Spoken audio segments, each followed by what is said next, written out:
War of the gods अब खत्म हो चुका था और अब सब कुछ नॉर्मल लग रहा था। लिन फैंग अपनी वाइफ और बेटी के साथ फाइनली शांति से रह सकते थे, या कम से कम उन्हें ऐसा लग रहा था। असलियत तो कुछ और ही थी। लिन कुछ कर ही नहीं सकते थे क्योंकि वो डीप स्लीप में थे और व्हील चेयर में बैठे थे। उनकी वाइफ और बेटी लोगों के तानों का शिकार हो रहे थे और वो बस देख सकते थे, लिटरली कुछ कर नहीं सकते थे। उसकी बेटी पार्क में स्विंग पर बैठी थी, हल्का सा मुस्कुरा रही थी लेकिन अंदर से परेशान थी। उसने अपने पापा की तरफ देखा और कहा, पापा, आज टीचर पूछ रही थी कि आप मीटिंग में क्यों नहीं आए। मैंने बता दिया कि मेरे पापा एंशिएंट वॉर गॉड हैं, लेकिन अब आप बस बैठे रहते हो लाइक अ स्लीपिंग बुद्धा। लिन ने ऑब्वियसली कोई जवाब नहीं दिया, लेकिन बेटी को पता था कि लोग क्या बोल रहे थे। उसकी क्लास में किड्स उसका मजाक उड़ाते थे और उसकी मॉम को भी ताने सुनने पड़ते थे। सबसे ज्यादा गुस्सा उसे तब आता था जब वो अपनी मॉम को रात में चुपचाप रोते हुए देखती थी। वो चाहती थी कि उसके पापा जल्द से जल्द जाग जाएं। तभी एक लड़का जो उसी की एज का था उसके पास आया और जोर से बोला, फिर से रो रही है? सीरियसली, तेरा पापा उठने वाला नहीं है,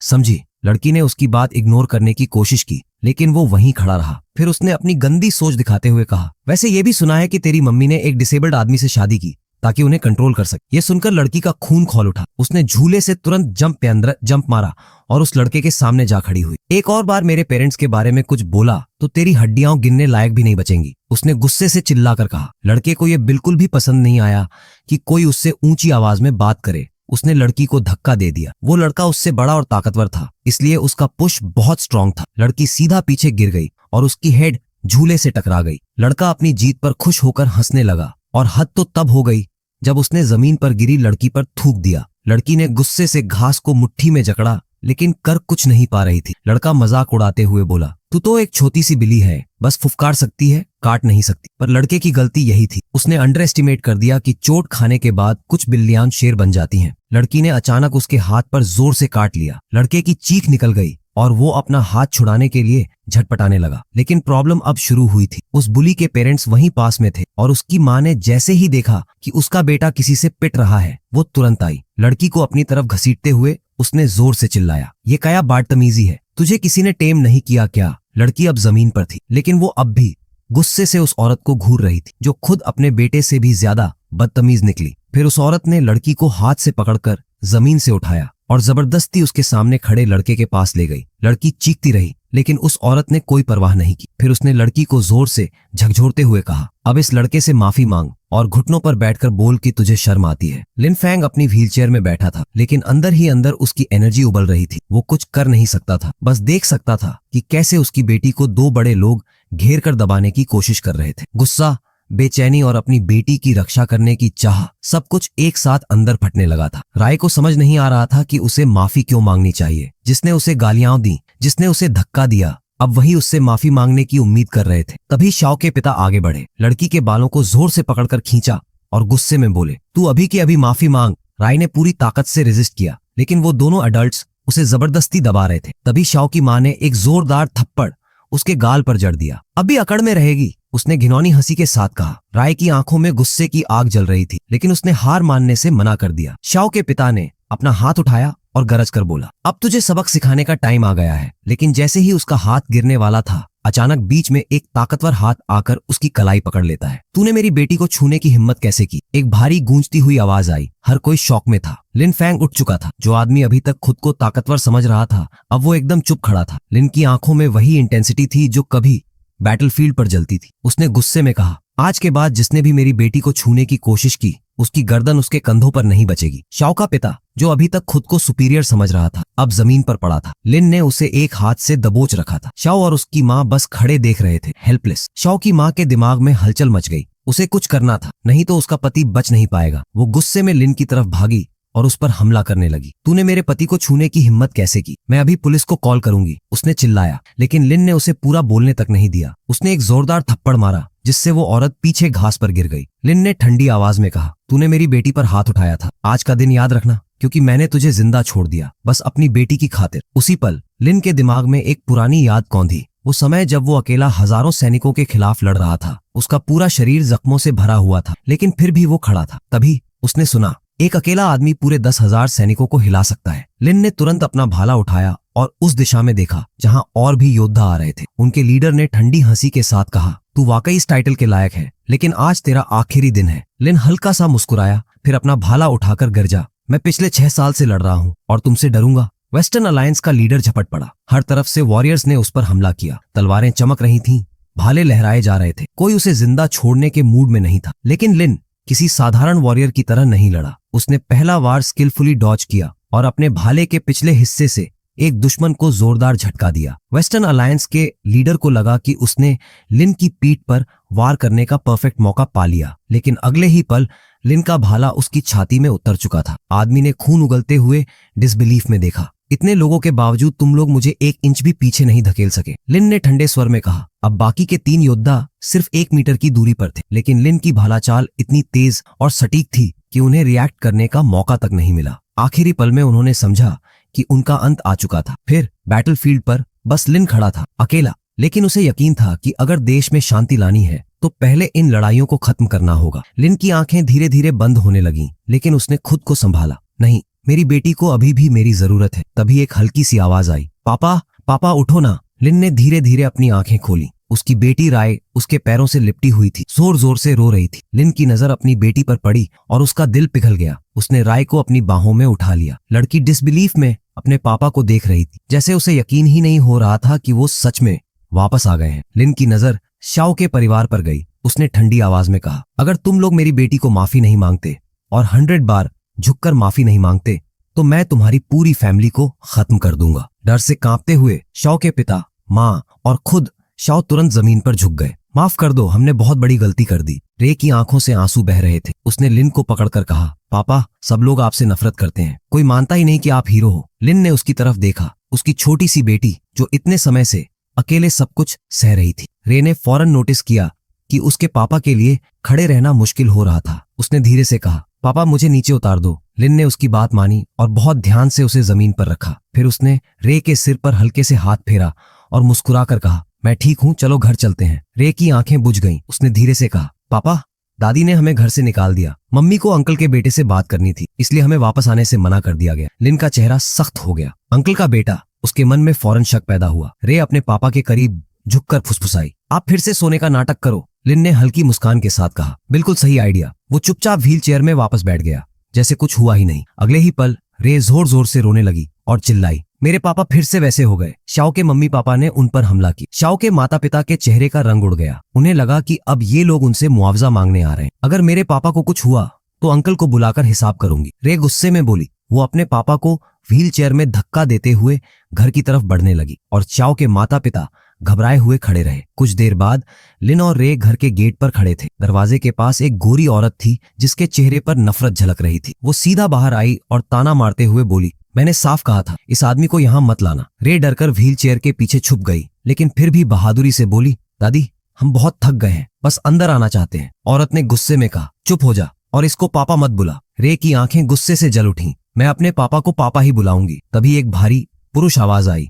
मिस चिन, मेरे लिए ये बहुत सम्मान की बात होगी कि मैं आपकी जिंदगी में शामिल हूँ। एक लंबा आदमी घर से बाहर आया। लिन के चेहरे का रंग बदल गया। रे धीरे से फुसफुसाई, पापा, यही अंकल का बेटा है जिससे मम्मी की बात चल रही थी। लिन की वाइफ शिन वहां खड़ी थी। वो एक खूबसूरत और जवान औरत थी, लेकिन उसके चेहरे पर उदासी झलक रही थी। उस आदमी ने आत्मविश्वास से कहा, शिन, तुम इस पर सोच सकती हो, लेकिन मैं तुम्हें यकीन दिलाता हूँ कि तुम मुझे पसंद करने लगोगी। फिर उसने नीचे देखा और रे के गालों पर हाथ फेरते हुए कहा, बिल्कुल तुम्हारी मम्मी जैसी क्यूट हो। शिन की माँ तुरंत दौड़ती हुई आई और बोली, शिन, हमारे मेहमान को बाहर तक छोड़कर आओ।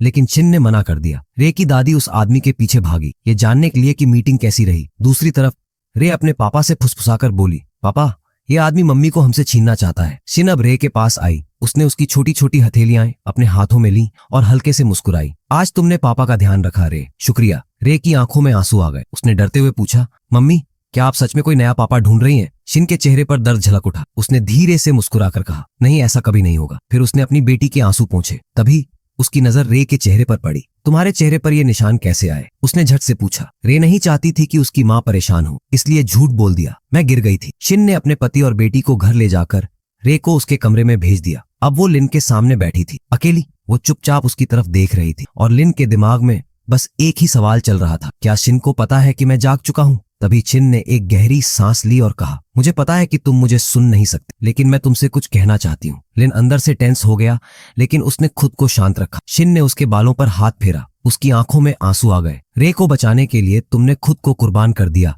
लेकिन मैं चाहती हूँ कि हमारी बेटी के पास एक स्ट्रॉन्ग और हैप्पी फैमिली हो। लिन की उंगलियां हल्के से हिलीं, लेकिन शिन को कोई शक नहीं हुआ। तभी उसने अपनी आंखें बंद कर लीं और धीमी आवाज में बोली, अगर सन, अंकल का बेटा, हमारी बेटी का अच्छे से ख्याल रख सकता है तो मैं उससे शादी करने के लिए तैयार हूँ। लिन का दिल धड़क उठा। शिन के लिए ये फैसला आसान नहीं था, लेकिन वो जानती थी कि उसे खुद से झूठ नहीं बोलना चाहिए। वो अपने पति से प्यार करती थी, इसलिए उसे लगता था कि उसके सामने कुछ भी छुपाना गलत होगा। वो खड़ी हुई, एक आखिरी बार अपने पति की तरफ देखा और कहा, आई एम सॉरी लिन। लिन अभी भी चुपचाप बैठा रहा, लेकिन उसके अंदर आग जल रही थी। तभी दरवाजे पर जोरदार नॉक हुआ। लिन के अंदर बेचैनी बढ़ गई। उसने हल्की नजर घुमाई और देखा कि बाथरूम से शिन की छोटी बहन बाहर आ रही थी। ओ, तो तुम्हें अभी तक पता ही नहीं था, राइट? उसने हल्की हंसी के साथ कहा। लिन ने कोई रिएक्शन नहीं दिया, लेकिन अंदर ही अंदर वो अब और भी ज्यादा टेंस था। जांग तेजी से कमरे में आई और बिना किसी परवाह के लिन की व्हीलचेयर के पास जाकर एक गीला तौलिया उसके ऊपर फेंक दिया। फिर उसने लिन की ठुड्डी पकड़कर थोड़ा झुकाया और मजाकिया लहजे में कहा, इतना हैंडसम आदमी और किसी काम का नहीं। लिन ने नजरें घुमा ली, लेकिन तभी कमरे में एक म्यूजिक ट्यून बजने लगी। जैंग का ध्यान अपने फोन पर चला गया। वो बेड पर लेट गई और फोन उठाकर हंसते हुए बोली, ओह, मेरा होने वाला जीजा कॉल कर रहा है। लिन अंदर ही अंदर गुस्से में था, लेकिन उसने खुद को शांत रखा और ध्यान से सुनने लगा। दूसरी तरफ सन था, जिसने सीधा सवाल किया, तो तुम्हारी बहन ने गिफ्ट्स एक्सेप्ट कर लिए? जांग ने उबासी लेते हुए जवाब दिया, नहीं अभी तो नहीं, लेकिन सूनर और लेटर वो तुम्हारी ही होगी। लिन के अंदर खून खौल रहा था, लेकिन उसने खुद को रोक लिया। सन को शायद जांग की बातों पर पूरा यकीन नहीं हुआ, इसलिए उसने कहा, चलो ये बाद में देखेंगे, अभी के लिए तुम जो चाहो खरीद सकती हो। जांग के चेहरे पर एक चमक आ गई। उसने फौरन कहा, मुझे एक ब्रांडेड बैग और एक नया पेयर ऑफ शूज चाहिए। सन ने हंसते हुए कहा, सब मिलेगा, लेकिन पहले मेरे लिए कुछ करो। जांग उठी और अलमारी की तरफ गई। उसने एक टॉप निकाला और बोली, कोई टेंशन मत लो, जब तुम और मेरी बहन शादी करोगे तो मैं खुद उसके वार्डरोब का मेकओवर करवा दूंगी। इसके बाद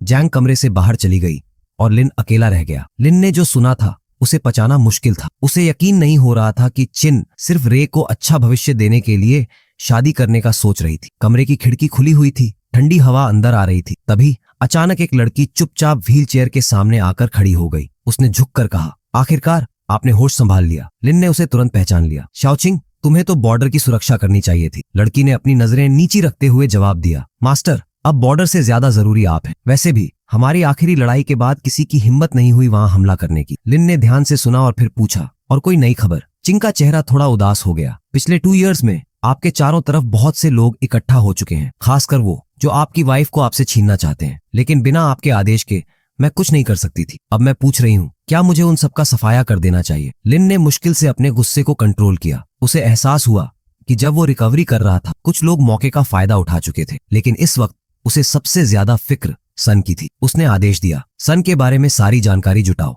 मुझे जल्दी से जल्दी सब कुछ पता चाहिए। चिंग ने सिर झुकाकर कहा, जो हुक्म मास्टर, और फिर उतनी ही तेजी से खिड़की से गायब हो गई जितनी जल्दी वो आई थी। कमरे में फिर से सन्नाटा छा गया, लेकिन ज्यादा देर तक नहीं। दरवाजा जोर से खुला और रे दौड़ती हुई अंदर आई। मम्मी, कहानी में प्रिंस ने स्लीपिंग ब्यूटी को किस किया था और वो जाग गई थी। शिन उसकी बात सुनकर हल्का सा हंसी, लेकिन रे ने फौरन जोड़ा, अगर मम्मी पापा को किस करेंगी तो पापा भी जाग जाएंगे। शिन को समझ नहीं आया कि इस बात पर कैसे रिएक्ट करे, लेकिन रे सीरियस थी। उसने जिद पकड़ ली, मम्मी प्लीज। रे ने मासूमियत से शिन का हाथ पकड़कर कहा। शिन को लगा कि रे अभी बच्ची है और उसे यह बस एक फेरी टेल लग रही है। अच्छा ठीक है, लेकिन यह सिर्फ कहानी में होता है, उसने कहा। वो लिन के पास झुकी और उसके चेहरे को गौर से देखा। लिन को एहसास हुआ कि वो कितने समय बाद अपनी वाइफ को इतने करीब से देख रहा था। शिन ने धीरे से लिन को किस किया। रे ने अपनी उंगलियों के बीच से झांकते हुए देखा, अब पापा उठेंगे, लेकिन कुछ नहीं हुआ। शिन ने अपनी बेटी की तरफ देखा और कहा, देखा, ये सिर्फ कहानी होती है, डैडी नहीं जागे। रे का दिल टूट गया। वो समझ नहीं पा रही थी कि पापा क्यों नहीं उठ रहे। उसे यकीन था कि पापा सुन सकते हैं, लेकिन फिर भी वो नहीं हिले। शिन ने उसकी हथेलियां पकड़कर कहा, शायद भविष्य में पापा उठ जाए, लेकिन अभी हमें किसी ऐसे इंसान की जरूरत है जो हमारी देखभाल करे। रे को जैसे किसी ने झटका दिया। नहीं, आपने कहा था कि कोई पापा की जगह नहीं ले सकता, उसने चीखते हुए कहा। आप झूठ बोल रही हैं। वो रोते हुए अपने पापा की ओर मुड़ी और उनकी बाह पकड़कर जोर से हिलाने लगी। पापा प्लीज उठो, प्लीज। शिन के लिए ये सब देखना बहुत मुश्किल था। उसकी आंखों में आंसू आ गए, लेकिन वो कुछ नहीं कर सकती थी। रे को यकीन था कि उसके पापा उसे सुन सकते थे। उसने सुबकते हुए कहा, पापा प्लीज मम्मी को बताओ कि आप ठीक हो। लिन के लिए अब और चुप रहना मुश्किल हो रहा था। वो अपनी बेटी के आंसू नहीं देख सकता था, लेकिन उसे सन की सच्चाई सबके सामने लानी थी और इसके लिए उसे अभी भी सोने का नाटक करना था। रे ने देखा कि पापा ने कोई रिएक्शन नहीं दिया तो वो और भी जोर से रोने लगी। आप भी झूठे हो, आप भी मम्मी की तरह झूठ बोल रहे हो। कमरा फिर से खामोश हो गया। लिन की मुट्ठियां धीरे से कसने लगीं, लेकिन उसने खुद को शांत रखा। शिन को अपनी बेटी को जबरदस्ती कमरे से बाहर ले जाना पड़ा। उसने रे से कहा कि वो अपने पापा पर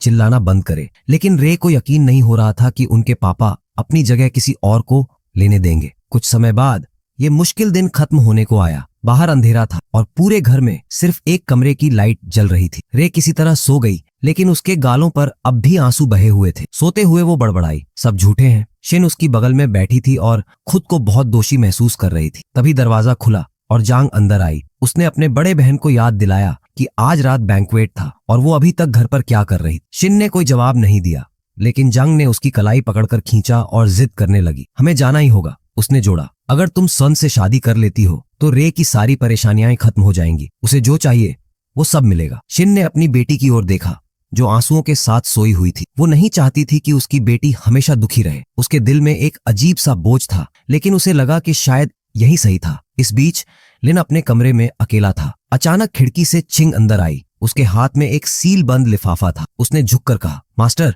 मैंने सोन के बारे में सारी जानकारी इकट्ठा कर ली है। लिन ने बिना कुछ कहे लिफाफा ले लिया। चिंग ने एक और बात बताई, आज जिनान का बर्थडे है। सन इस मौके पर जैंगो होटल में बैंक्वेट रख रहा है और आपकी वाइफ वहां मौजूद होगी। लिन ने धीरे से सिर हिलाया और लिफाफा खोला। उसने पेपर्स की मोटी गड्डी निकाली और ध्यान से पढ़ने लगा। लिन को यकीन नहीं हो रहा था कि सन का परिवार कितने गंदे तरीके अपनाता था। फिर उसने कागज रखे और चुपचाप अपनी व्हील चेयर से उठ खड़ा हुआ। उसने ठंडे स्वर में कहा, तैयार हो जाओ, हम बैंक्वेट में जा रहे हैं। चिंग ने हल्की मुस्कान के साथ सिर झुका दिया। जैसा आप कहें मास्टर। बिल्कुल 40 मिनट बाद शिन और जैंग होटल पहुंच गए। वहां स्टाफ ने बड़े अदब से उनका स्वागत किया और पूछा, क्या आप मिस शिन के लिए रिजर्वेशन में आई हैं? जांग ने तुरंत कंफर्म किया। स्टाफ ने बताया कि उनके लिए एक स्पेशल रूम बुक किया गया था। जब वे हॉल में पहुंची तो जांग ने चारों तरफ देखा और चकित होकर कहा, वाओ दीदी, देखो तुम्हारे लिए इतना बड़ा आर्च लगाया गया है, हैप्पी बर्थडे। लेकिन शिन खुश नहीं थी। तभी एक आदमी ने अपना चश्मा एडजस्ट किया और कहा, मुझे ये देखकर सच में हैरानी हो रही है कि पापा ने पूरा होटल बुक कर लिया। जांग तुरंत उस आदमी के पास जाकर हंसने लगी, और आप गलत नहीं थे, होने वाले जीजाजी। तभी होटल के गलियारे से किसी के कदमों की आहट आई। एक छोटी लड़की आई जो खूबसूरत ड्रेस पहने हुए थी और उसके हाथ में एक डिब्बा था। जैंग की आंखें चमक उठी क्योंकि डिब्बे के अंदर एक बड़ा गोल्डन डायमंड रिंग था। सन ने तुरंत घुटनों पर बैठकर शिन की ओर देखा और कहा, चिन, मुझसे शादी करोगी? होटल के स्टाफ और मेहमान आपस में फुसफुसाने लगे। सन के परिवार ने कितने पैसे बहा दिए इस सगाई के लिए। सन ने शिन की तरफ देखा और कहा, मैं तुम्हारी और तुम्हारी बेटी की जिंदगी संवार दूंगा, तुम्हें सिर्फ हाँ कहनी है। शिन के लिए यह फैसला करना बहुत मुश्किल था। उसके दिल के 2 टुकड़े हो चुके थे। वो बस चुपचाप खड़ी रही। इसी दौरान लिन और चिंग एक पियानो के पास बैठे सब कुछ देख रहे थे। चिंग ने गुस्से से कहा, क्या मुझे उसे वहीं से बाहर निकालना चाहिए? लिन ने धीरे से कहा, नहीं, अभी नहीं, बस देखो कि चिन क्या फैसला लेती है। शिन ने धीरे से सन का हाथ हटा दिया और कहा, यह सब बहुत अचानक हो रहा है, मुझे नहीं पता। कि जांग घबरा गई और बोली, दीदी मत सोचो, तुम हाँ कह दो। सन का चेहरा सख्त सख्त हो गया। उसने खुद को शांत रखते हुए कहा, फिर से सोचने का कोई फायदा नहीं।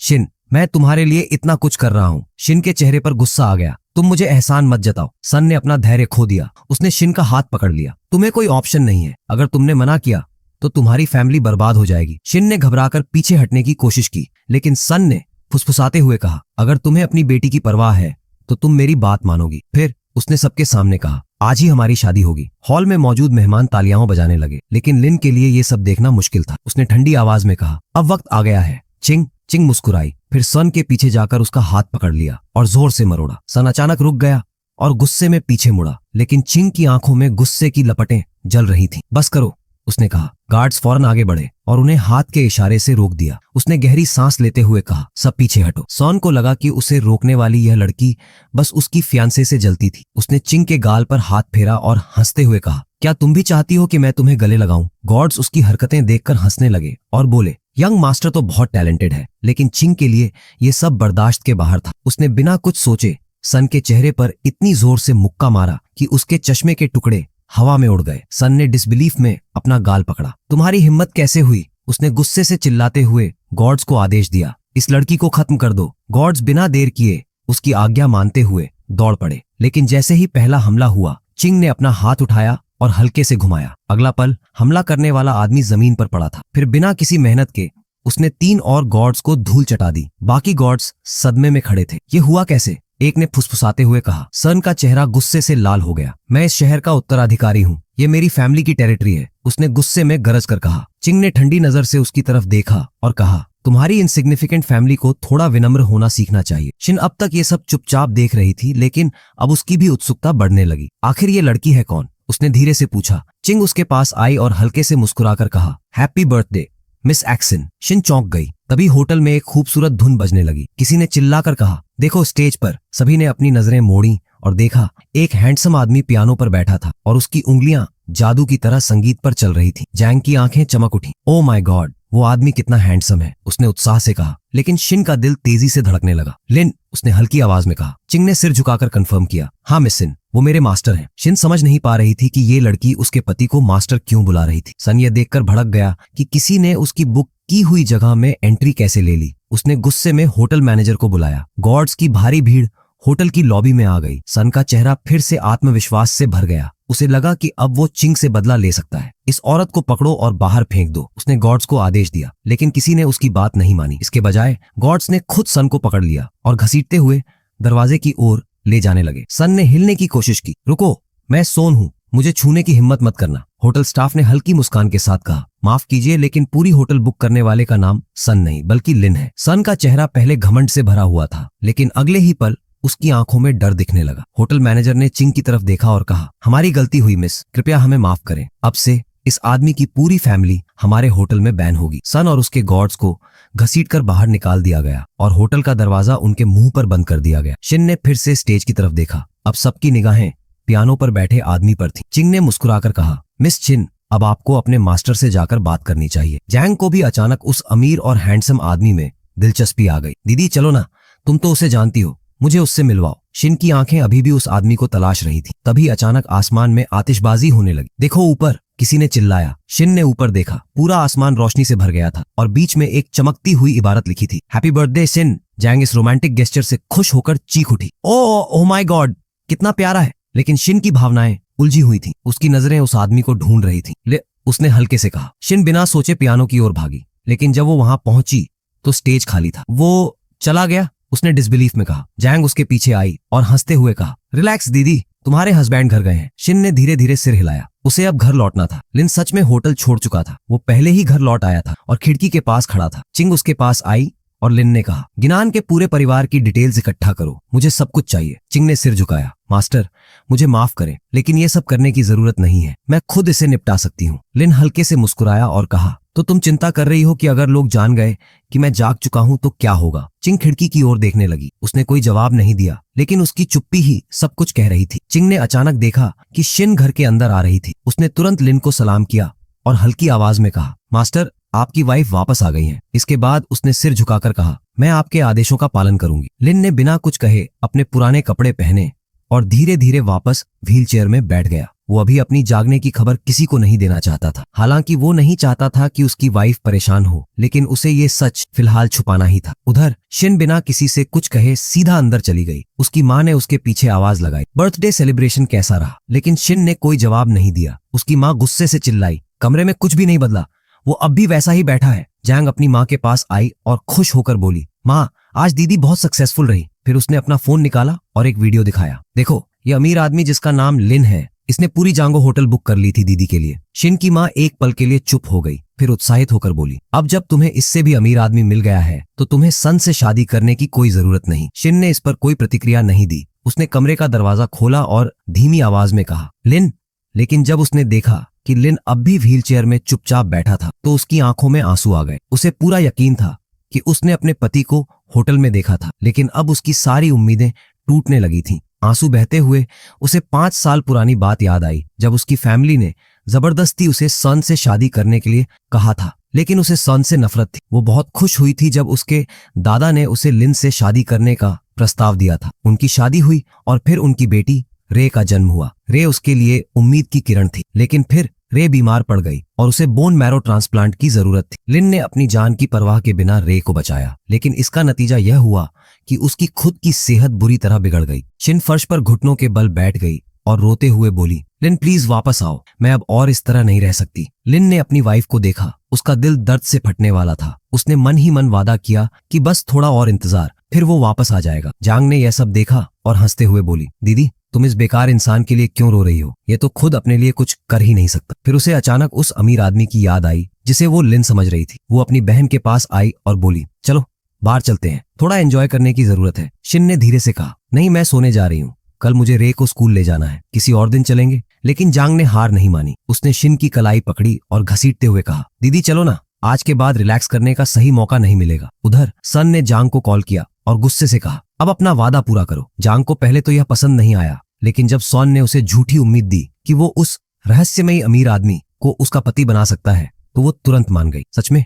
जांग ने उत्साहित होकर कहा। सन ने चालाकी से जवाब दिया, बिल्कुल, लेकिन इसके लिए तुम्हें आज ही अपनी बहन को बाहर लाना होगा। जांग ने बिना सोचे समझे वादा कर दिया कि वो आज रात ही शिन को बाहर ले जाएगी। अब जांग पूरी कोशिश में लगी थी कि उसकी बहन जाने के लिए तैयार हो जाए। आखिरकार शिन ने हार मान ली और कहा, ठीक है, बस थोड़ा सा मेकअप कर लूं। जांग खुशी से अपनी बहन को गले लगाकर चिल्लाई, दीदी तुम बेस्ट हो। शिन घर से निकलने लगी और जांग ने लिन की तरफ देखा। उसके चेहरे पर एक चालाकी भरी मुस्कान थी। वो धीरे से उसके पास झुकी और कान में फुसफुसाई, आज के बाद मेरी बहन तुम्हें हमेशा के लिए छोड़ देगी। फिर वो भी बाहर चली गई। अब लिन कमरे में अकेला था। तभी चिंग खिड़की से अंदर आई और बोली, मास्टर मैंने जिनान फैमिली की सारी डिटेल्स निकाल ली हैं। लिन ने गहरी नजर से उसकी ओर देखा। बोलो, उसने ठंडी आवाज में कहा। चिंग ने बताया, शिन की कंपनी एक बहुत बड़ी फाइनेंशियल क्राइसिस से गुजर रही है। सन के परिवार ने उसे ऑफर दिया है कि अगर शिन उनके बेटे से शादी कर ले तो वो उनकी कंपनी को बचा लेंगे। लिन का चेहरा गंभीर हो गया। सन बहुत चालाक है, लेकिन अब देखते हैं कि वो मेरे ब्लेड से तेज है या नहीं। तभी उसने देखा कि शिन की कार घर से बाहर जा रही थी। उसने चिंग को आदेश दिया, सन की हर हरकत पर नजर रखो। लव बार में सन एक टेबल पर बैठा हंस रहा था। वेटर्स ने उसे ड्रिंक दी और पूछा, आज कोई गुड न्यूज है सर? सन ने ठाका लगाते हुए कहा, बहुत बड़ी गुड न्यूज है। आसपास बैठे लोगों ने तालियां बजाईं और उसे बधाई दी। तभी जांग और शिन बार में पहुंचे। शिन ने चारों तरफ देखा और पूछा, हम सही जगह आए हैं। बार में मौजूद कुछ मर्दों ने दोनों बहनों की तरफ देखा और उनकी खूबसूरती पर फुसफुसाने लगे। सन खुशी से खड़ा हुआ और उनकी तरफ बढ़ा। शिन ने उसे देखते ही कहा, मैं तुमसे मिलने नहीं आई हूं, तुम यहाँ क्यों हो? जांग ने तुरंत बीच बचाव करने की कोशिश की। दीदी प्लीज रिलैक्स करो। शिन को समझते देर नहीं लगी कि उसकी बहन और सन ने उसे यहाँ बुलाने के लिए प्लान बनाया था। सन ने उसे रोकते हुए कहा, शिन माफ करना, मैं थोड़ा जल्दी में था, इसलिए तुमसे जबरदस्ती कर दी। मैं सिर्फ तुमसे बात करना चाहता हूँ। शिन अंदर ही अंदर जानती थी कि उसकी फैमिली को अभी सन की जरूरत थी, इसलिए वो इतनी आसानी से रिश्ता तोड़ नहीं सकती थी। सॉन ने बाहरी तौर पर माफी मांगी, लेकिन अंदर ही अंदर सोच रहा था कि बस सही समय का इंतजार है। वो काउंटर पर गया, एक ग्लास उठाया और धीरे से उसमें एक सफेद पिल डाल दी। सॉन ने एक दिखावटी मुस्कान के साथ शिन की तरफ एक गिलास वाइन बढ़ाया और कहा, ये मेरी माफी के लिए है, बस एक घूंट लो और सब भूल जाओ। शिन ने ठंडी आवाज में जवाब दिया, नहीं मैं ड्राइव कर रही हूँ। लेकिन जांग ने तुरंत बीच में टांग अड़ा दी, दीदी बस थोड़ा सा पी लो ना, ताकि साबित हो जाए कि तुमने सन को माफ कर दिया है। शिन ने हिचकिचाया, लेकिन जांग ने उसका हाथ पकड़ लिया और जोर देकर कहा, रिलैक्स, कुछ नहीं होगा। शिन ने हार मानकर गिलास लिया और पूरी वाइन एक ही घूंट में पी ली। जांग ने हंसते हुए कहा, देख लिया, अब तो मान लो कि मेरी बहन सिंसियर है। सन ने मन ही मन एक घिनौनी हंसी हंसी। अब बस उसे इंतजार था कि ड्रग अपना असर दिखाए। कुछ मिनटों बाद शिन को अचानक अजीब महसूस होने लगा। उसका सिर घूमने लगा और उसकी आंखों के आगे सब धुंधला हो गया। उसने अपनी बहन की तरफ देखा और लड़खड़ाती आवाज में कहा, जंग हमें यहाँ से चलना चाहिए। लेकिन इससे पहले कि वो कुछ कर पाती, सन ने उसे कसकर पकड़ लिया। शिन ने खुद को छुड़ाने की कोशिश की। हाथ छोड़ो। बार में मौजूद लोग हंस रहे थे और जांग भी वहां खड़ी बस देख रही थी, बिना कुछ किए। उधर चिंग खिड़की से कूदकर लिन के पास पहुंच। मास्टर, शिन को किडनैप कर लिया गया। उसने जल्दी से रिपोर्ट दी। लिन की आंखों में आग जल उठी। वो कहाँ है? उसने ठंडी आवाज में पूछा। चिंग ने तुरंत जवाब दिया, ग्रैंड मिल्की वे होटल। लिन ने बिना एक पल गंवाए कहा, तुम जाकर स्थिति को संभालो, लेकिन सन को मैं खुद देखूंगा। सन ने बेहोश होती शिन को अपनी बाहों में उठा लिया और होटल की तरफ बढ़ा। शिन आधी होश में थी। उसे पता नहीं चल रहा था कि क्या हो रहा है। उसने लड़खड़ाते हुए कहा, मुझे घर जाना है। सन ने उसके कान में फुसफुसाया, अब बहुत देर हो चुकी है शिन, हम यहाँ इसलिए हैं, तुम भी यही चाहती थी। शिन को घिन आ रही थी। उसने खुद को छुड़ाने की कोशिश की, छोड़ो मुझे। लेकिन सन ने उसकी ठुड्डी पकड़कर उसे अपने करीब किया और गंदी हंसी के साथ कहा, आज रात हम साथ रहेंगे। शिन को समझ आ गया कि उसे हर हाल में खुद को बचाना होगा। जैसे ही उसे मौका मिला, उसने सन को पूरी ताकत से धक्का दिया। सन को समझ नहीं आया कि इस हालत में भी शिन के अंदर इतनी ताकत कैसे थी, लेकिन फिर वो हंसा और कहा, इंटरेस्टिंग, मुझे लगा नहीं था कि तुम इतना रेजिस्ट करोगी। शिन अब पूरी तरह से लड़ाई के मूड में थी, लेकिन सन के आदमियों ने होटल के पूरे फ्लोर को घेर रखा था। सन ने उसकी कलाई कसकर पकड़ ली और फुसफुसाया, तुम भाग नहीं सकती। शिन ने कोई और तरीका न देखकर उसकी कान के पास जोर से काट ली। सन दर्द से चिल्लाया और गुस्से में आकर उसके बाल पकड़कर जोर से खींचा। अगर तुमने और नाटक किया तो तुम्हारा अंजाम बहुत बुरा होगा। शिन अब बस एक ही नाम सोच रही थी। लिन। कमरे का दरवाजा जोर से खुला। लिन अंदर खड़ा था। सन ने गुस्से में चिल्लाया, तू कौन है? गलत रूम में आ गया क्या? लिन ने एक भी शब्द नहीं कहा। उसकी आंखों में सिर्फ ठंडा खतरनाक गुस्सा था। उसने धीरे से कहा, अगर तुमने दोबारा मेरी वाइफ को हाथ भी लगाया तो तुम्हारी पूरी फैमिली कब्रिस्तान में मिलेगी। शिन को यकीन ही नहीं हो रहा था कि उसका पति उसके सामने खड़ा था। सन अभी तक इस आदमी को पहचान नहीं पाया था, लेकिन अगले ही सेकंड धड़ाम लिन का घूंसा सन के चेहरे पर पड़ा और वो जमीन पर जा गिरा। सन दर्द से कराहते हुए उठने की कोशिश करने लगा। उसे समझ नहीं आ रहा था कि ये आदमी व्हीलचेयर में था, फिर यहाँ कैसे आया, लेकिन अभी उसके पास सोचने का वक्त नहीं था। उसने जैसे ही फिर से बोलने के लिए मुंह खोला, लिन ने उसकी कलाई इतनी जोर से मरोड़ दी कि वो दर्द से चीख उठा। यही हाथ था जिससे तुमने शिन को छुआ? लिन ने ठंडी आवाज में पूछा। सन दर्द से चिल्लाया, मेरा परिवार तुम्हें छोड़ने वाला नहीं है। लिन ने उसकी तरफ देखा और बिना किसी भावना के कहा, मुझे तुम्हारी इन्फ्लुएंशियल फैमिली की कोई परवाह नहीं। इसके बाद उसने सन को एक और जोरदार घूंसा मारा, जिससे वो सीधे घुटनों के बल गिर पड़ा। लिन ने पीछे हटते हुए कहा, अगर तुमने दोबारा कोई दिक्कत खड़ी की तो इस बार मैं तुम्हें छोड़ूंगा नहीं। शिन को अब भी चक्कर आ रहे थे। उसका शरीर भारी लग रहा था और वो मुश्किल से खड़ी हो पा रही थी। लिन ने अपनी जैकेट उतारी और शिन के कंधों पर डाल दी। अब मैं यहाँ हूँ और कुछ नहीं होगा। शिन ने हल्के से कहा, लेकिन तुम जेल चले जाओगे अगर तुमने सॉन को कुछ कर दिया। सन ये सुनते ही फिर से खुश हो गया और घमंड से बोला, हाँ, अगर तुमने मुझे छुआ तो तुम फंस जाओगे। लिन धीरे से मुस्कुराया, मेरी नजरों में तुम इंसान नहीं हो। फिर उसने बिना रुके एक और जोरदार ठोकर सन को मारी, जिससे वो फिर से जमीन पर गिर गया। सन अब डर से कांपने लगा। रुको, मुझसे क्या चाहते हो? उसने हकलाते हुए पूछा। लिन ने उसे घूर कर देखा और कहा, अब मैं तुम्हें एक सबक सिखाऊंगा। सन ने घबराकर लिन को रोकने की कोशिश की। सुनो, शायद हम इस बारे में बात कर सकते हैं। लेकिन लिन को बात करने में कोई दिलचस्पी नहीं थी। उसने अपने पैर से सन की सबसे नाजुक जगह पर इतनी जोर से वार किया कि पूरा होटल उसकी चीख से गूंज उठा। सन जमीन पर गिर पड़ा, दर्द से तड़पते हुए। लिन ने उसकी हालत देखकर ठंडी आवाज में कहा, अब मेरा काम पूरा हुआ। इसके बाद उसने शिन को अपनी बाहों में उठा लिया। जैसे ही वो उसकी गर्माहट महसूस करने लगी, उसकी चेतना वापस आने लगी। उसने धुंधली नजरों से लिन को देखा और उसकी आंखों से आंसू बहने लगे। तुम सच में यहाँ हो? शिन की आवाज कांप रही थी। लिन ने हल्की मुस्कान के साथ कहा, ये कोई सपना नहीं है और मुझे माफ करना, मैं देर से आया। फिर उसने उसे धीरे से चूमा और चिंग को कॉल किया। मैं शिन को घर ले जा रहा हूँ, डॉक्टर को बुलाओ। चिंग ने राहत की सांस ली और मुस्कुराकर कहा, सिर्फ 2 साल और इस दुनिया ने सुप्रीम लिन को भुला दिया था, लेकिन अब तुम वापस आ गए हो और सन की पूरी फैमिली खत्म होने वाली है। कुछ समय बाद लिन घर लौटा और देखा कि रे अभी भी सो रही थी। वो बिस्तर के पास झुका और जैसे ही उसकी उंगलियां रे के सिर से टकराईं, लड़की की आंखें खुल गईं। जैसे ही उसने अपने पापा को देखा, वो खुशी से चिल्लाते हुए उससे लिपट गई और रोने लगी। पापा, मुझे डर था कि मैं आपको फिर कभी नहीं देख पाऊंगी। लिन ने उसे हल्के से सहलाते हुए कहा, मैं ठीक हूँ बेटा, मैं सिर्फ थक गया था। अब तुम्हें सो जाना चाहिए, मम्मी थोड़ी देर में वापस आएगी। वो जाने ही वाला था कि रे ने उसका हाथ पकड़ लिया। आप रात में चले तो नहीं जाओगे ना? उसकी आंखों में डर था। लिन समझ गया कि उसकी बेटी अब उस पर पूरी तरह भरोसा नहीं कर पा रही थी। उसने हल्की मुस्कान के साथ कहा, नहीं, अब मैं कहीं नहीं जाऊंगा, लेकिन तुम्हें किसी को भी नहीं बताना कि मैं जाग गया हूँ, यहाँ तक कि मम्मी को भी नहीं। रे ने सिर हिलाया और कहा, मैं वादा करती हूँ। उन्होंने एक दूसरे से सीक्रेट रखने की कसम खाई और फिर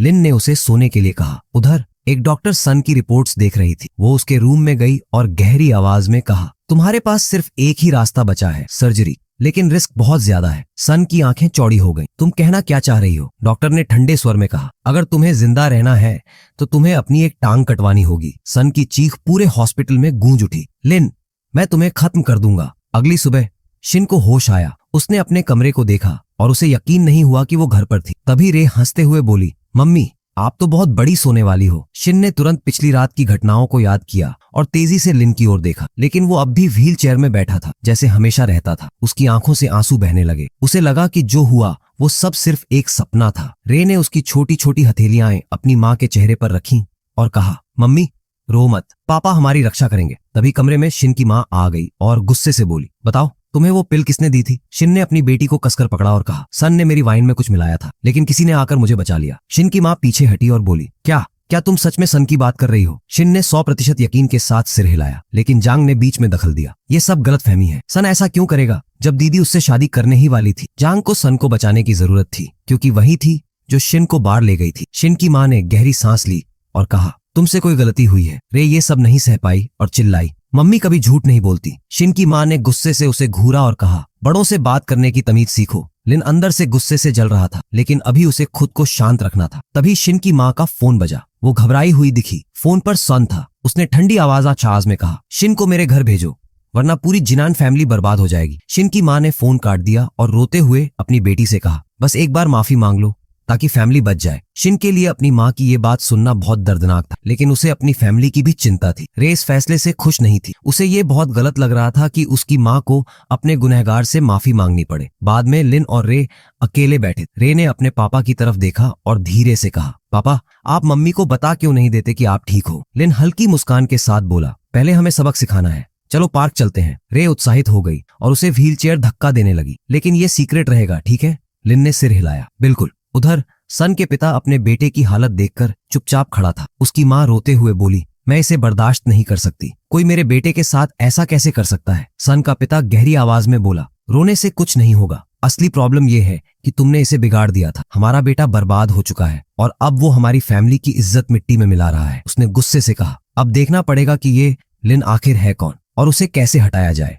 सॉन पूरी कोशिश कर रहा था कि अपने पिता को यकीन दिला सके कि उसे धोखे से मारा गया था, लेकिन उसके पिता का गुस्सा 7वें आसमान पर था। शट अप, तू खुद ही एक नालायक इंसान है, उसने गुस्से से कहा। सन की माँ बीच में कूद पड़ी, नहीं हमारा बेटा सही कह रहा है, जीनान फैमिली कुछ प्लान कर रही है। पिता खिड़की के पास जाकर सोच में पड़ गया। बकवास मटकार, वो लोग हमारी फैमिली के सामने कुछ भी नहीं है। उनके पीछे अगर कोई है भी तो भी वो हमें हिला नहीं सकते। लेकिन फिर भी मैं उस लड़की से सवाल जरूर करूंगा। सन चिल्लाया, वो आदमी जिसने मुझे पीटा वो मेरी वाइफ का हस्बैंड है। पिता ने ठंडी आवाज में कहा, अगर वो मुझे मिला तो मैं उसके हाथ पैर तोड़ दूंगा। लेकिन फिर बाम, दरवाजा जोर से खुला। कमरे में एक हेवी और इंटेंस प्रेशर फैल गया। लिन अंदर खड़ा था। उसकी आंखों में सिर्फ गुस्सा था। उसने धीरे से कहा, इतनी प्रॉब्लम क्रिएट कर दी कि तुम्हें खुद को बचाने के लिए इतने गार्ड डॉग्स रखने पड़े। सन की माँ घबरा गई और अपने हस्बैंड के पीछे छिप गई। पिता ने घूरते हुए कहा, तू कौन है और मेरे घर आने की हिम्मत कैसे की? सन बिस्तर से उठा और चिल्लाया, डैड यही वही है जिसने मुझे मारा था। पिता ने लिन को घूरा और हंसते हुए कहा, तेरी हिम्मत की दाद देनी पड़ेगी। लिन ने पूरे रूम में नजर घुमाई और हल्की हंसी के साथ बोला, ये लोग मेरी वाइफ से माफी मांगने लायक भी नहीं है। पिता ने गार्ड्स को इशारा करते हुए कहा, इस आदमी को अभी मार डालो। लिन ने हल्के से मुस्कुराते हुए कहा, ये लोग खड़े भी नहीं हो सकते, लेकिन चलो तुम और बुला सकते। पिता गुस्से से अगबूला हो गया, तुझे लगता है तू यहाँ से जिंदा निकलेगा? लिन ने ठंडे लहजे में कहा, इतना कॉन्फिडेंट क्यों है? अगले ही पल लिन एकदम से गायब हो गया। कहाँ गया? सन के पिता ने हैरानी से पूछा। यहीं हूँ। अचानक लिन उसके ठीक पीछे खड़ा था। सन और उसकी माँ की आंखें डर से बड़ी हो गईं। बैम! लिन का घूंसा सीधा सन के पिता के फेस पर पड़ा। वो धड़ाम से नीचे गिर गया। लिन ने धीरे से कहा, मैं जो चाहता हूँ वो कर सकता हूँ। सन की माँ अब डर से कांप रही थी। उसने कुछ बोलने की कोशिश की, लेकिन जैसे ही लिन ने उसकी तरफ देखा वो चुप हो गई। पिता हिलने की कोशिश करने लगा और दर्द से कराहते हुए बोला, मुझे फर्क नहीं पड़ता कि तू कौन है, मैं तुझे और तेरी पूरी फैमिली को खत्म कर दूंगा। लिन उसके करीब आया, उसकी कॉलर पकड़कर उठाया और कहा, तू और तेरा बेटा दोनों ही बेकार हो। सन अब सच में डर चुका था। उसे लगने लगा कि लिन इंसान नहीं कुछ और ही चीज है। लिन की ऑरा इतनी इंटेंस थी कि पूरे रूम में एक भयानक डर फैल गया। लिन ने पिता का गला पकड़कर ऊपर उठा दिया। कमरे में चीखें गूंज उठीं। सन की माँ घुटनों के बल गिर गई और हाथ जोड़कर बोली, हम जो भी प्राइस देने के लिए तैयार हैं, बस हमें छोड़ दो। सन को भी समझ आ गया कि अगर उसके पिता न रहे तो उनकी कंपनी बर्बाद हो जाएगी। वो भी घुटनों पर गिरकर रोने लगा। हम प्रॉमिस करते हैं कि हम कभी शिन को डिस्टर्ब नहीं करेंगे।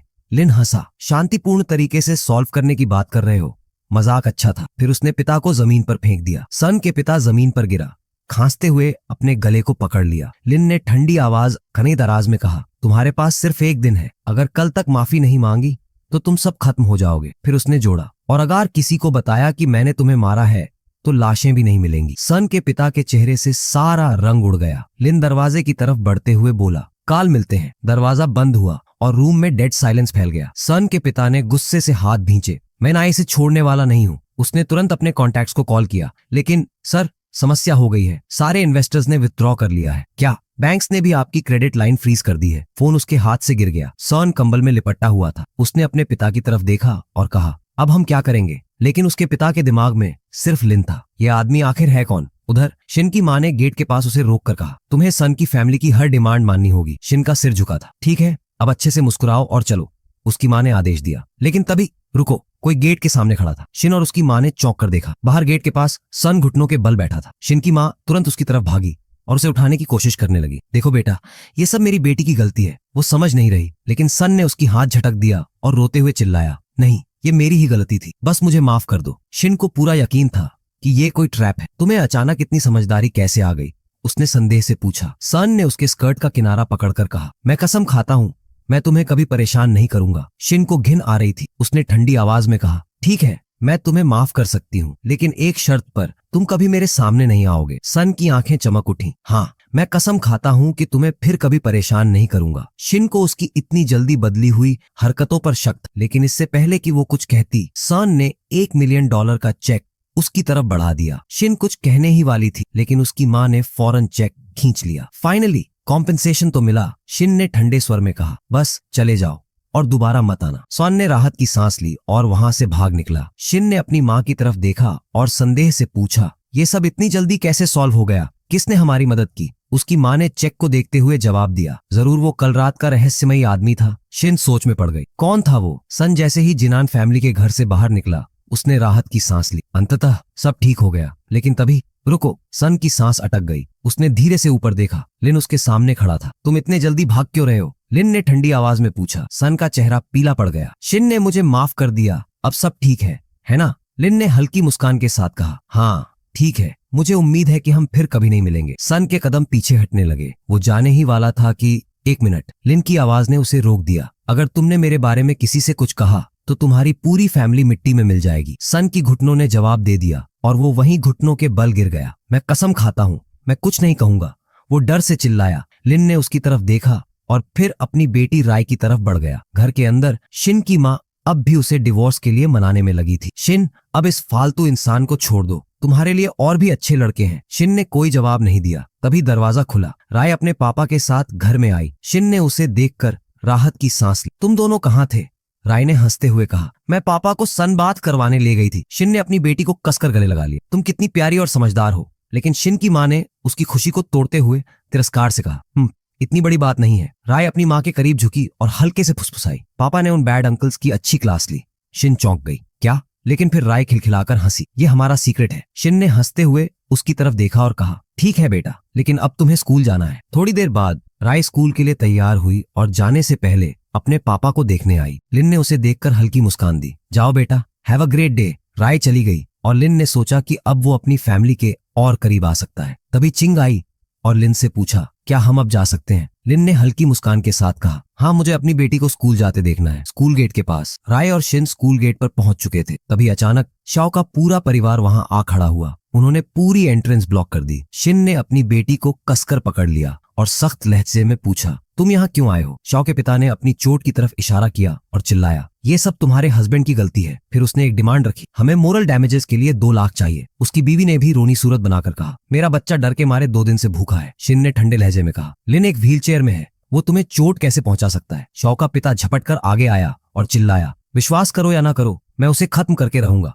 तभी, अगर तुमने ज्यादा बोला तो मैं पापा को बुला दूंगी। सबकी नजरें अचानक राय की तरफ गईं। शाओ का पिता एकदम ठहर गया। वेट, ये वही डरावना औरा है। एक पल बाद उसने अपनी फैमिली को पकड़ा और वहां से भाग निकला। शाओ की माँ चिल्लाई, तुम भाग क्यों रहे हो? वो तो व्हील चेयर वाला आदमी है। लेकिन शाओ के पिता को बुरा एहसास हो रहा था। ये मामला आसान नहीं है। शिन ने अपनी बेटी की तरफ देखा और कहा, अब जाओ बेटा, देर हो रही है। लेकिन तभी प्रिंसिपल यांग स्कूल के गेट के पास आया। मिस शिन, मुझे आपसे बात करनी होगी। शिन थोड़ी हैरान हुई। क्या हुआ? प्रिंसिपल यांग ने ऑफिस की तरफ इशारा किया। कृपया अंदर आकर बैठे। शिन को लगा कि ये राय के बारे में था। यांग ने पहले तो थोड़ी हिचकिचाहट दिखाई, फिर कहा, वेल, सीट्स बहुत लिमिटेड हैं और तुम्हारी कोई रिजर्वेशन नहीं थी। शिन ने गुस्से से जवाब दिया, मैंने तुम्हें 50,000 पहले ही दे दिए थे। यांग टेबल पर आराम से बैठते हुए हंसा। वो पैसे सिर्फ एडमिशन के एडवांस थे। शिन को बहुत गुस्सा आया। मैंने वो पैसे पहले साल की पढ़ाई के लिए दिए थे। यांग को उसकी हालत देखकर मजा आ रहा था। तुम बेवकूफ बन गई मिस चिन, उसने हंसते हुए कहा। फिर उसने एक और ऑफर रखा, लेकिन मैं तुम्हारी मदद कर सकता हूँ। तुम्हारी बेटी की सीट पक्की हो सकती है, बस 1 मिलियन जमा करने होंगे। और हाँ,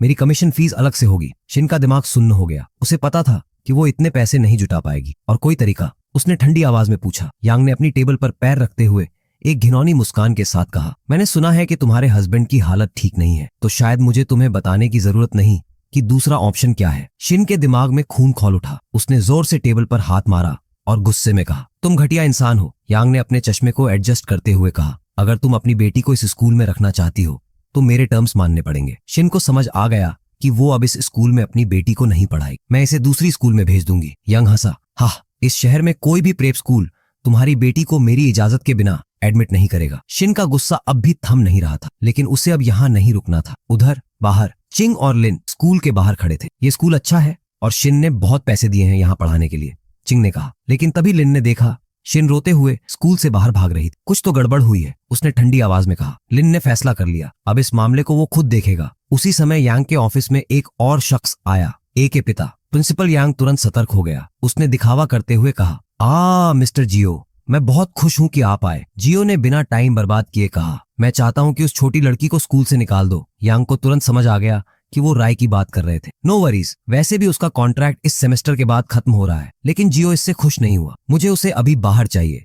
यांग ने अपना लालच दिखाते हुए कहा, ठीक है, लेकिन इसके लिए 1 मिलियन लगेंगे। जियो ने तुरंत हामी भर दी। यांग अपने आप पर गर्व महसूस कर रहा था कि आज कितने पैसे बना लेगा। लेकिन तभी बैंग, ऑफिस का दरवाजा जोर से खुला। सबने चौंक कर देखा। लिन दरवाजे पर खड़ा था। प्रिंसिपल यांग समझ नहीं पाया कि ये कौन था, लेकिन जियो और उसकी पत्नी की हालत खराब हो गई। ये वही आदमी है। लेकिन यांग बेवकूफ था, उसने ध्यान नहीं दिया और अपने घमंड में बोला, तू यहाँ क्या कर रहा है? यांग अब नर्वस हो चुका था, लेकिन उसने फिर भी लिन को हटाने की कोशिश की। निकालो इसे यहाँ से। उसने गार्ड्स को बुलाने की कोशिश की, लेकिन इससे पहले कि वो कुछ करता, लिन की ठंडी आवाज गूंजी, अगर एक शब्द और बोला तो जुबान काट दूंगा। यांग का चेहरा पीला पड़ गया। फिर लिन ने जियो की तरफ देखा और पूछा, क्या हुआ? अब गालियां नहीं दे रहे? लिन ने जियो के हाथ जमीन पर जकड़ दिए और धीरे से कहा, अगर मेरी वाइफ को फिर से छूने की हिम्मत की तो अपने हाथों को अलविदा कह दो। जियो की बीवी को भी समझ आ गया कि वो भी खतरे में है। वो तुरंत घुटनों के बल गिर गई। हम अपनी गलती मानते हैं, प्लीज हमें छोड़ दो। लिन ने कहा, ठीक है, लेकिन तुम आज ही शहर छोड़ दो। जियो और उसकी फैमिली वहां से भाग निकली। अब लिन की नजर प्रिंसिपल यांग पर थी। वो सोफे पर बैठते हुए बोला, अब बताओ, तुम मेरी बेटी के पीछे क्यों पड़े थे? तभी यांग को समझ आया कि ये आदमी राय का पिता था, लेकिन न जाने क्यों उसे लगा कि वो लिन को धमका सकता है। उसने अकड़कर कहा, अगर तुम चाहते हो कि तुम्हारी बेटी यहाँ पढ़े तो तुम्हारी वाइफ को मेरे पास आना होगा। पैम! लिन ने इतनी जोर की किक मारी कि यांग का चश्मा टूट गया और वो जमीन पर जा गिरा। यांग अपना गाल पकड़कर कांपने लगा। जो ये क्या था? गुस्से में उसने फोन उठाया और चिल्लाया, मैं तुझे जेल भेजूंगा। लेकिन उसे फोन उठाने का मौका नहीं मिला, क्योंकि ऑफिस के दरवाजे पर कोई और आ गया था। यांग ने उम्मीद से देखा कि कोई उसे बचाएगा, लेकिन उसकी उम्मीदें तबाह हो गईं। स्कूल का मालिक अंदर आ चुका था। उसका चेहरा गुस्से से लाल था। प्रिंसिपल यांग, क्या तुम अपनी पोजीशन का गलत इस्तेमाल कर रहे थे? यांग का चेहरा सफेद पड़ गया। तुमने लिन की वाइफ से क्या कहा? मालिक की आवाज भारी थी। यांग कांपने लगा। मुझे निकाला जा रहा है, मालिक ने ठंडी आवाज में कहा। तुम यहाँ से अभी के अभी बाहर हो। और इसी के साथ प्रिंसिपल यांग का करियर ऑफिशियली ओवर हो गया। स्कूल का मालिक खुद को किसी और की गलती के कारण पिटवाना नहीं चाहता था, इसलिए उसने तुरंत प्रिंसिपल यांग को फायर कर दिया। पैकिंग कर और शहर छोड़ दे, उसने ठंडे स्वर में कहा। यांग का चेहरा फक पड़ गया। वो समझ ही नहीं पा रहा था कि कैसे एक व्हील चेयर में बैठे आदमी ने उसकी जिंदगी बर्बाद कर दी। मालिक ने यांग को धक्का दिया और कहा, अब जाकर मास्टर से माफी मांग, वरना तेरा हाल और भी बुरा होगा। फिर उसने लिन की तरफ देखते हुए झुके सिर के साथ कहा, मुझे माफ कर दीजिए, मैं आपकी बेटी को स्कूल में बेस्ट एजुकेशन देने का वादा करता हूँ। लिन ने बिना किसी इमोशन के उसकी तरफ देखा। मुझे अपने काम खुद सुलझाने की आदत है, तुम्हारी मदद की जरूरत नहीं। मालिक समझ गया कि लिन को खुश करना इतना आसान नहीं था। उसने देखा कि यांग अब भी चुप था, तो वो गुस्से में चिल्लाया, अब भी चुप है? मैं तुझे बचाने वाला नहीं हूँ। यांग को झटका लगा और वो घबराकर फौरन हाथ जोड़कर माफी मांगने लगा। लिन उसके करीब झुका और ठंडी आवाज में कहा, तूने सोचा था कि पैसा और पावर से सबको कंट्रोल कर सकता है। अब ना तेरे पास पैसे होंगे न घर, अब तेरा सिर्फ एक ही काम है, भीख मांगना। मालिक ने सिर हिलाया। ये सज्जा सही है, अब से आपकी बेटी को स्कूल में कोई दिक्कत नहीं होगी। लिन ने अब इस मामले में ज्यादा दखल नहीं देना चाहा। उसने बस एक ही बात कही, ये बात किसी को नहीं पता चलनी चाहिए कि मैं यहाँ था। सभी लोगों ने फौरन हामी भर दी, लेकिन लिन को एहसास हो गया कि कोई बड़ा आदमी पहले ही जान चुका था कि वो वापस आ चुका है। दूसरी तरफ शिन अकेले पार्क में घूम रही। उसके दिमाग में एक ही सवाल था, आज ही के दिन इतनी सारी प्रॉब्लम्स क्यों आई? तभी जांग उसके पास आई और पूछा, दी क्या तुम कंपनी जा रही हो? शिन ने अपनी बहन से कहा कि उसे राय की स्कूल फीस के लिए 1 मिलियन भरना हो। जांग ने तुरंत कहा, बस यही प्रॉब्लम है, स्टेटस की कमी की वजह से हो रहा होगा। तुम सन को क्यों नहीं बुला लेती? शिन का चेहरा गुस्से से लाल हो गया। आज के बाद हमारा इस फैमिली से कोई लेना देना नहीं होगा, उसने गुस्से में कहा और वहां से चलने लगी। जांग ने कंधे उचकाकर कहा, मॉम ने बताया था तुम्हारे नए अमीर बॉयफ्रेंड के बारे में, क्यों ना उससे हेल्प मांगो। शिन ने गहरी सांस ली और कहा, बकवास बंद कर। जांग हंसी, तुम सच में बेवकूफ हो दीदी, एक ऐसा आदमी जो खुद चल भी नहीं सकता, उसके साथ क्यों चिपकी हो? शिन ने कोई जवाब नहीं दिया। जांग ने मजाक में कहा, ठीक है, खुद ही संभालो अपनी प्रॉब्लम्स, और फिर वहां से निकल गई। थोड़ी देर बाद जांग एक कैफे में सन से मिलने गई। डैम, तुम तो मरने वाले लग रहे हो। जैंग ने सन का चेहरा देखकर कहा। सन गुस्से में था। तू मुझे नुकसान पहुंचा सकती है, जैंग ने अनजान बनते हुए कहा। मैं तो बस तुम्हें याद दिलाने आई थी कि अगर तुम सीन को पाना चाहते हो तो हार मत मानो। सन ने हल्की हंसी हंसी और कहा, तू सच में चाहती है कि मैं कब्र में चला जाऊं? जैंग ने आंखें घुमाई। कंपटीशन काफी टफ है, लेकिन तुम्हें देखकर लगता है कि तुम बेस्ट कैंडिडेट हो। सन का चेहरा अजीब सा डरावना लगने लगा। थैंक यू, उसने कहा, लेकिन उसके एक्सप्रेशन से जैंग को घबराहट होने लगी। लगता है अब मैं चलूं। जैंग ने जल्दी से बहाना बनाया और उठ गई। सन ने उसे जाते हुए देखा और किसी को कॉल किया। मेरे लिए एक काम है। जैंग स्ट्रीट पर चलते हुए सोच रही थी कि सन ने इतनी जल्दी हार मान ली, लेकिन तभी उसे एक बात समझ आई। अब उसे अपना ब्रांडेड बैग नहीं मिलेगा। डैम इट, उसने गुस्से से पैर पटका